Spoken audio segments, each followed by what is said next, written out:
welcome to my channel, and today I'm going to be doing quite a big book haul. So as you know, recently I've been ill, I've been in a really big reading slump, and because it's getting to spring I just thought if I have a whole declutter of clothes and books and just stuff I don't want, so one, when we do get a house I don't have to do it all then, and also because I think spring clean will probably make me a bit better. So I know you're probably thinking a book unhaul when you're in a reading slump may not be a good thing, which is why I haven't thrown away lots of books.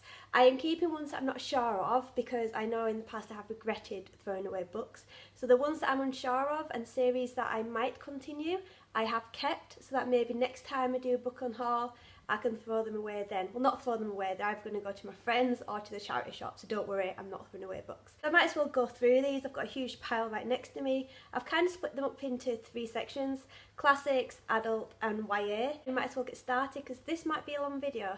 Now I don't know whether I'm going to explain every book because some of them I'm throwing away because I don't really remember what happens, but I will give you a little explanation if I can. So the first book I'm unhauling is The Cruel Prince by Holly Black. So as you know, I have a review down below. I hated this book. This is the book that I blame for starting my reading slump, so I just want to get this out of the way. I do not want to look at it. I just did not like the book. It kind of reminds me why I want to stop reading YA, because it's like the whole, oh, I don't even want to go into it. I'll link the review down below if you want to watch that. Then we've got Flashfall by Jenny Moyer. So this one I got in my first ever fairy loot. I think it was December 2016, I'm not too sure. It's a sci-fi kind of dystopian novel that I just found so boring. Basically it's set in the far future after the sun's blown up and there's flares everywhere and they have to mine underground, and if they get a certain amount of this mining stuff they get to move into a better location that's protected from the flares. I just really didn't like it. It was too much similar to maybe the Hunger Games, and again it's just too much like every other YA novel, so yeah, not really keen on it. Also going to throw away Even the Darkest Stars by Heather Fawcett, another fairy loot book, just because again I found it a bit boring. Basically it had an interesting premise. This girl lives in a little village and this explorer comes and he wants her to take up this mountain because he's kind of like the emperor's explorer, so he goes and explores all his lands. It seemed quite interesting, but bits of it again were too YA-ish, and I just don't see it picking up in the next series because it is a bit predictable, I think. It's a shame because it's such a pretty cover as well. I would keep it just for the cover, but I don't really think it's worth it. I'd rather give it away and give it to someone who might love it. Then we've got Winter Song by S.J. Jones. So again, this was a Illuminate one, I think. There was lots of hype around this. I believe it's meant to be a bit like a labyrinth retelling. You've got a Goblin King, a young girl who has to go and rescue her sister, I think. I can't really remember. But again, I didn't like it. There's a whole thing about the girl falling in love with the Goblin King. The next chapter she hates him, and I'm like, just make up your mind because you're doing my head in. And again, I just really don't fancy the rest of the series because this one was just so bad. I just hate the whole thing of like one section she's like wanting to have sex with him and the other section she's like, I hate this guy. That is just one thing that I cannot cope with. And as you can probably tell, that this video might be a very ranty video, so I do apologise. Next two are 2 books in a series, and these are the books that definitely made me realise that I want to read less YA fantasy, and that is Red Queen and Glass Sword by Victoria Aveyard. I read these last year. There was again lots of hype about it, but lots of mixed reviews. People love it and some people don't.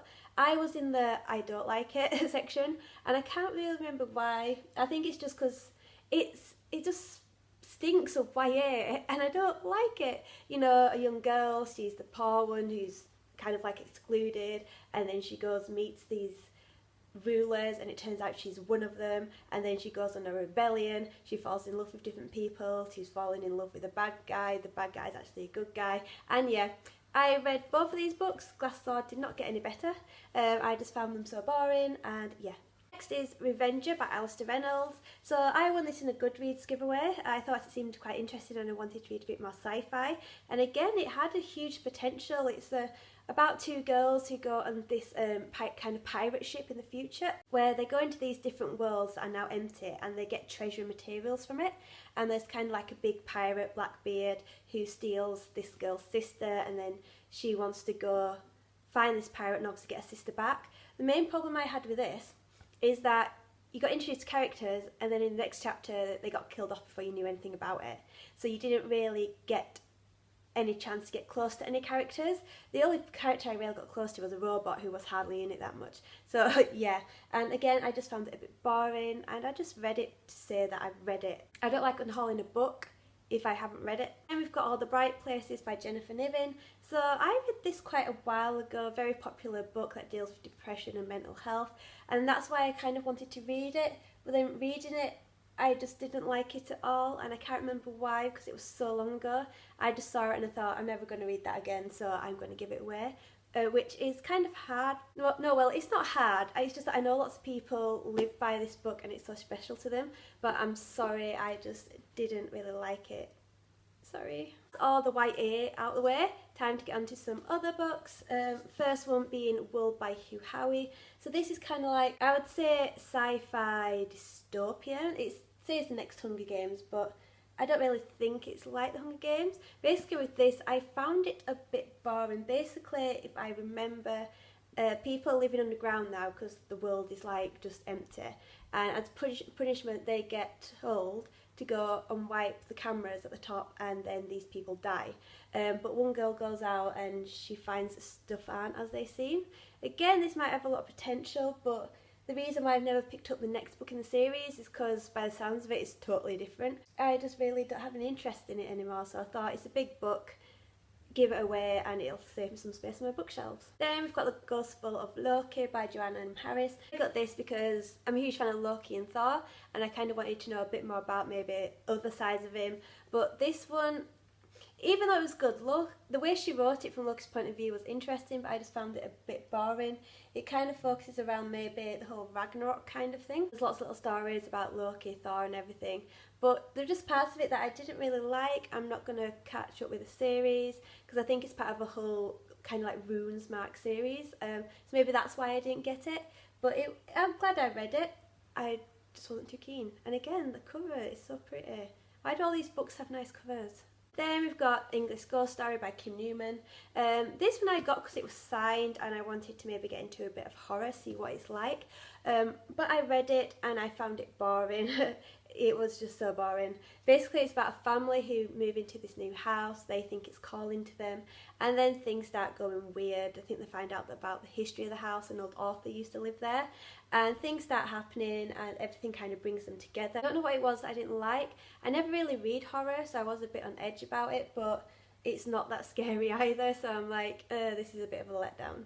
Then we've got Some at the Lake by Erica James. I read this years ago. It was my first book into like contemporary romance. My mum read it and she said I'd probably like it, and I did really like it.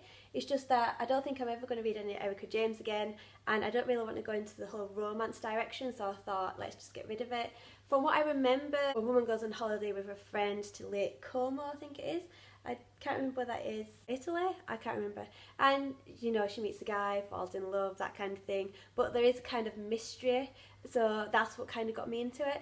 But I'm not going to carry on, so I thought I'd give it away. Then we've got The Bone Clocks by David Mitchell. I have had this book for a while. I was scared to pick it up because of how big it was.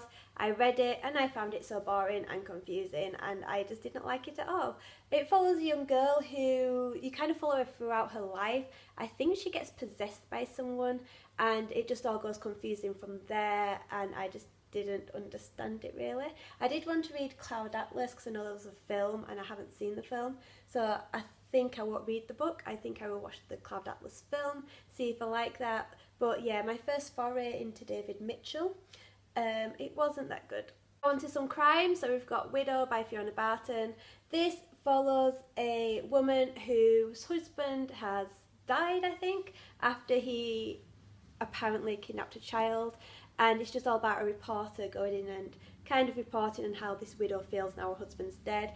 It's very predictable, you know the ending, and it's one of those thrillers. I have a mixed kind of relationship with thrillers and crime. Sometimes they end up being really good if they're really well written, but lots of times they end up being predictable like this, and I just hate them.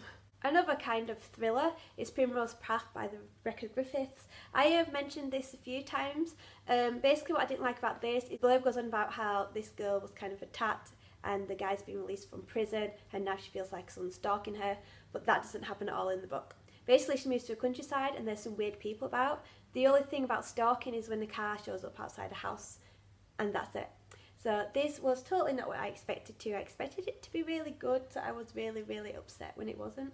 Now we've got the only book that I have not finished on this list, and I feel really bad, but at the same time I just don't think I'm going to be able to read it again, and that's by Gaslight by Stephen Price. This is one book that I really wanted to read and really wanted to love. I started reading it in March, got 100 pages through and thought, I just cannot deal with this. The thing that put me off most is it's got no speech marks in.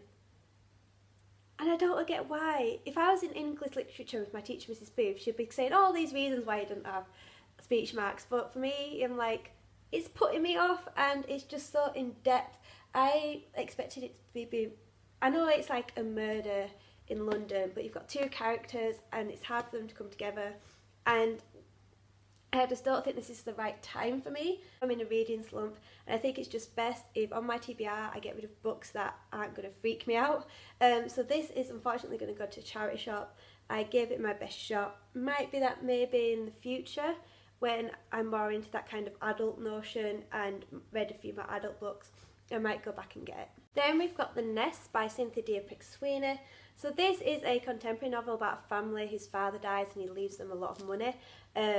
But I don't think it's what they were thinking, and what I didn't like about it is that you've got so many characters who have so many different reasons as to why they want this money, and I just didn't like it. I don't think these kind of books are for me. I'm more into like maybe my murder, but family dramas I just don't think are for me, unfortunately. Now we've got quite a few classics, because as you know I've been getting through classics, and some of them I've read and didn't really enjoy, hence why I've decided to give them away, because originally I was keeping them just so they were there on my bookshelf so I can prove that I've read them.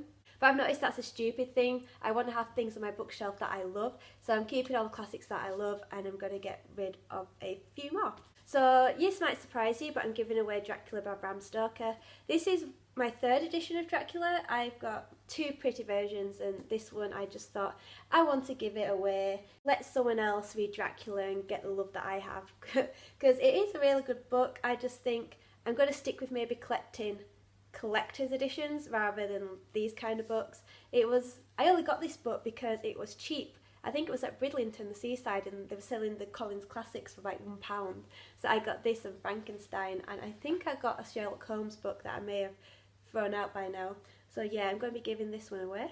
Then we've got The Picture of Dorian Gray by Oscar Wilde. I read this at Halloween, didn't like it, didn't find it scary, didn't really see the point. You know, he gets cursed, you know, he gets to live forever, be pretty, and his painting kind of gets ugly and you see everything on the painting's face, and it's like, well, to be honest, that's pretty cool, and only when the painting gets destroyed does he die. So yeah, I found it a bit anticlimactic and I just didn't like it. We've also got Dr. Jekyll and Mr. Hyde by Robert Louis Stevenson. Again, I expected so much from this, but I think because we kind of know how it happens and what happens, that again, anticlimactic. It was a really quick read, really short book. It's just not my kind of thing. And we've also got Wuthering Heights by Emily Bronte. As you know, I have listened to the audiobook and I didn't really like it. I didn't like any of the characters at all. Heathcliff, Catherine, the other Catherine, and Linton, and everyone else. I just didn't like them all. Ooh, sorry, just knocking my camera. I've got pins and needles, so I'm moving my foot around.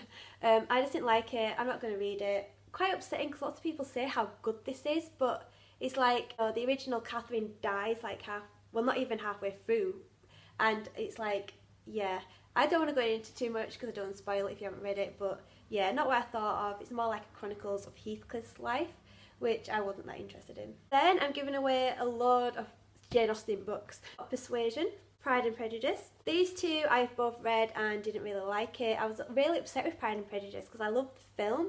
I just didn't really like the book, and Persuasion, I just didn't like the characters, couldn't really follow it, so I thought I'd give these away. And also because of that, I don't really want to read any more Austen. I'm like, I've tried it, I've tried my best, let's move on and try some other classics.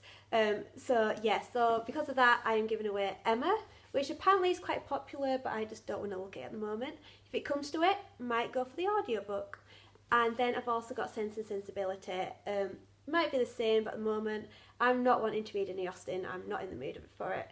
I've got other classics that are more high up on my list, and you can get Jane Austen books anywhere, so I might as well just give these away. So that's it for this book haul. I am going to have to stop this video because it's been like 20 minutes long and my foot has really bad pins and needles. So yeah, that's it for this book unhaul. I will see you later with a new video. Bye.